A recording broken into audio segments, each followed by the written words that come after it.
no Skyping. OTM straight out the mud, we the livest. Oh, you already know how we rockin', man. It's your brother from another mother, Kobe Lee in the building, bringing you the all-new Philly Cat Podcast. If you're new to the show, let me give you a little bit of a rundown. I'll be talking to Eagles, I'll be talking to Sixers, I'm gonna sprinkle in a little bit of the Phillies, but I damn sure ain't talking about the Flyers. Hope everybody feeling good out there. Hope you ain't worried about the mule going blind. In other words, be in control of the things that you can control. Don't let the things out of your control you. Okay, so the new Big Three is back at it again with an impressive win over the New York Knicks. We talking the final score of 123-108. I mean, the big boy on the block, the triple OG, triple, Joel Embiid was back at it again with a double-double. We talking 27 points, 12 rebounds, 4 assists, 7 of 15 from the field, 11 of 13 from the free throw line. Come on now, even pulling up from behind the arc with 2 for 4, 50% at the three-point line in only 35 minutes. I mean, this man is out here clearly the MVP. They be talking about DeRozan, but I'm not going with that. You're not getting that past me, my brother. Joel Embiid is clearly the MVP. Speaking of MVP, the former MVP James Harden was just a boss. Before I get to his numbers, man, James Harden, let's just slow it down, right? In the first quarter, let's keep it a buck. We wasn't looking too good. We was rusty than the mother lover. We was a rusty ass nail. I mean, when the first quarter, Harden, his first bucket, he had to score. He got that little and one conversion in which it's just becoming routine because he did that in the game before, and then he had to hit them with the signature step back to give him 5 points in the first quarter. Now the second quarter, it seemed like we got our footing. We stepped up. Harden ended up scoring 13 points in the second quarter. I mean, we was looking alright going into the half. Now at halftime, you feel me? Harden was like, look, he went to Maxey. He like, look, Maxey, is you gonna ball or what? You feel me? Looking to flame, light up a spark under Maxey, and which it did, because look, Tyrese Maxey ended up scoring what? He scored 11 points in the third quarter. I mean, this guy Maxey, he's a guy that can take criticism and just take it and use it as fuel. In the first quarter, in the first half, Tyrese Maxey wasn't really looking for a shot. I mean, he did have that free throw pull up. He wasn't really involved in the game. Now, James Harden being the leader that he is, the veteran that he is, he's a guy that can spark a flame under people and motivate others to get it in, get it balling. I mean, when you talk about Harden, he had 26 points, 9 rebounds, 9 assists, 8 of 13 from the field, 8 of 10 from the free throw line. Again, another efficient player. You got 23 attempts just between Joel Embiid from the free throw line, just between Joel Embiid and James Harden. I mean, those two, the duo is real. And then when you add young boy Maxey in there, I mean, the trapper of the year. Come on now, we talk about 25 points, 4 rebounds, 3 assists. We gotta come up with a nickname for Maxey, man, because that man he's a baller. I know his father is proud of him, man. He's talking 7 of 12 from the field, 4 of 6 from the three-point line. I knew it was over when Maxey just hitting him with a pump fake to Joel with the spin 3 at that wing in front of the dude. Oh my goodness. Maxey has came along a long way with his development, his endurance, his everything that's just coming along. And Doc Rivers and everybody's doing a great job with that.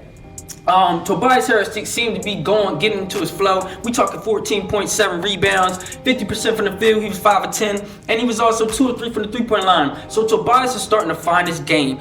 As of right now, like I said in one of my last videos, Tyrese Maxey, clearly his potential and his value is higher than Tobias's right now. We know right now Tobias isn't living up to that max contract. Will he ever? He might not have to if we get the ring, because Harden just takes out all of that pressure off of Tobias.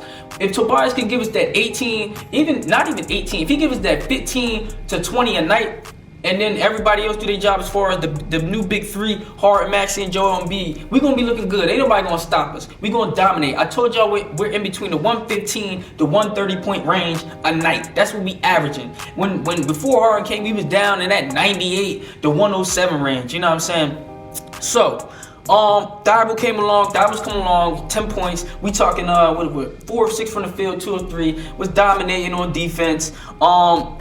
Everything was looking pretty good as far as the role players. Danny Green had 6, Milton had 6, Niang had 6. My only concerns These are my concerns. This is my only real concern. Matter of fact, I got two concerns. Paul Millsap is clearly not the guy for the backup big man position. I mean, Paul Millsap is a veteran. He's done a lot for the game of basketball. That's fine. That's cool. I'm not taking nothing away from that man. But when you're talking about Paul Millsap and you're talking about today's game in the NBA, he's a traditional four. He's a Tim Duncan, like all the Tim Duncans, the Paul Gasols, the Garnetts, the Rasheed Wallaces, all the original pure power forwards. That position is done in today's league. It's done. You got guys like Tobias can play the four. Even LeBron, if you put LeBron into a four position and you can run small ball. Once Draymond Green changed all that and was able to play center sometimes and still run the four, that's when that original power forward position is just done. He's not the guy for the job. We need to sit here and we need to take him off the court because he can't play the five. He's not big enough to play the five. He's not a rim protector. You need to put in Paul Reed or you need to put in Willie Cauley-Stein. What is going on? You signed a guy to a 10-day contract and then you come back and you can only give him 1 minute? What the hell am I supposed to show a team in 1 minute in the free-for-all in the fourth quarter?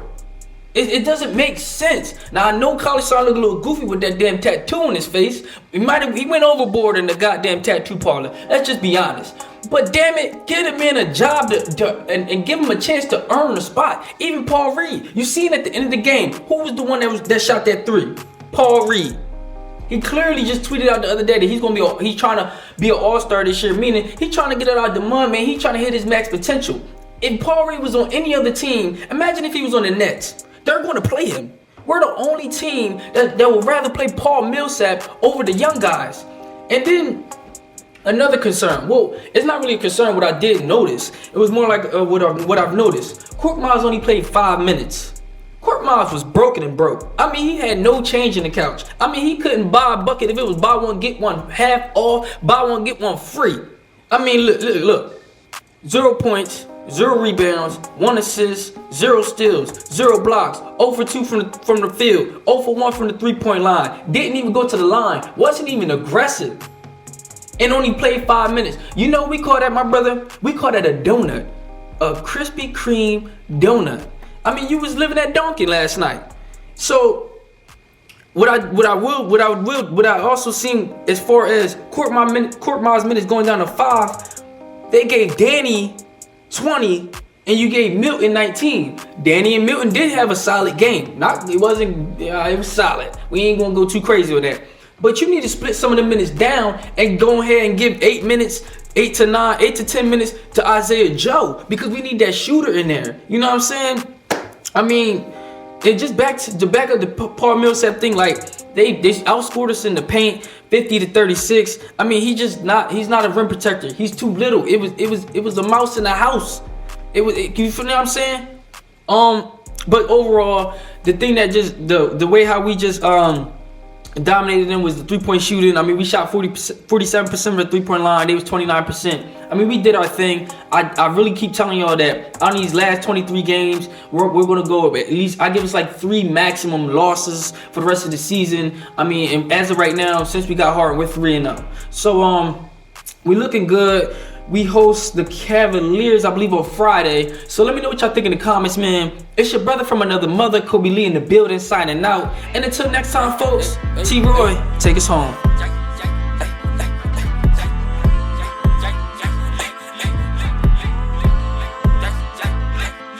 They say, little bro ain't keeping it real, you snake, that's crazy.